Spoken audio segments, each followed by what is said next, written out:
NATO Secretary General Mark Rutte has been speaking about what happened in Poland. He was talking just last hour, and we have more of his comments and reaction for you now. The Secretary General says NATO forces were part of a response to the Russian drone incursion. He points to Italy and Germany, as well as the Netherlands, and adds NATO's military is continuing to look into exactly what happened. Whether it was intentionally or not, it is absolutely reckless. It is absolutely dangerous. But as I said, the full assessment is ongoing.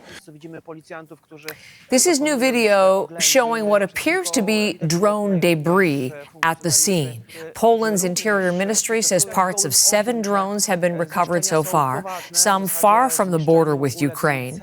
The ministry adds what appears to be debris from a missile has also been recovered, but that could be debris from the country's air defense.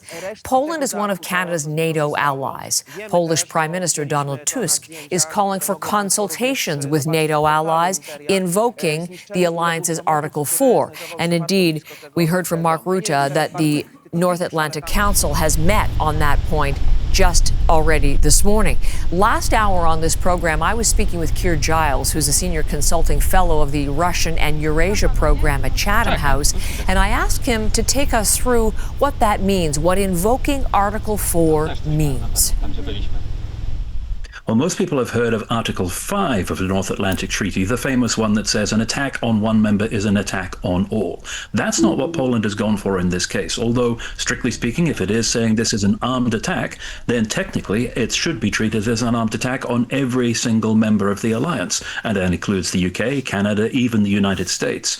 Poland has gone for a slightly softer option, Article 4, the preceding one, which effectively says, we have a problem, NATO needs to talk about it. So it stops short of calling on allies to take action, but it does signal that it wants to get NATO involved in this. Could it be a precursor to an Article 5 declaration? Because again, to quote Donald Tusk this morning, words are not enough. Poland is requesting a much greater support from its NATO allies. Could it be a precursor?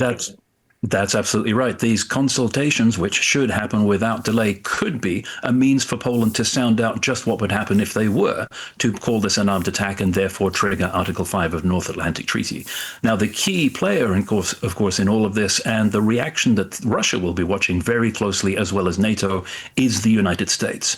If, as many people have suggested, this is a means for Russia to probe and test the willingness of Europe and of NATO to respond, then the key response they'll be looking for is what Donald Trump does and whether they can still remain assured that the United States won't do anything to inconvenience Russia.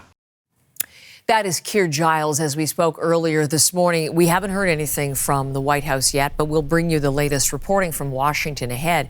We are getting, through Reuters, comments from Germany. A government spokesperson speaking to the incident in Poland, saying the drone incident is serious and shows how much Russia is testing us, as in members of NATO. He says that Germany does support Poland's action in invoking Article 4 of the NATO treaty, as we just mentioned, that calls for formal consultations within the alliance. So Germany in support of that, also saying that EU members will be discussing the Poland drone incident today. But it does show in Germany's estimation the threat, the seriousness of the threat that European members are facing.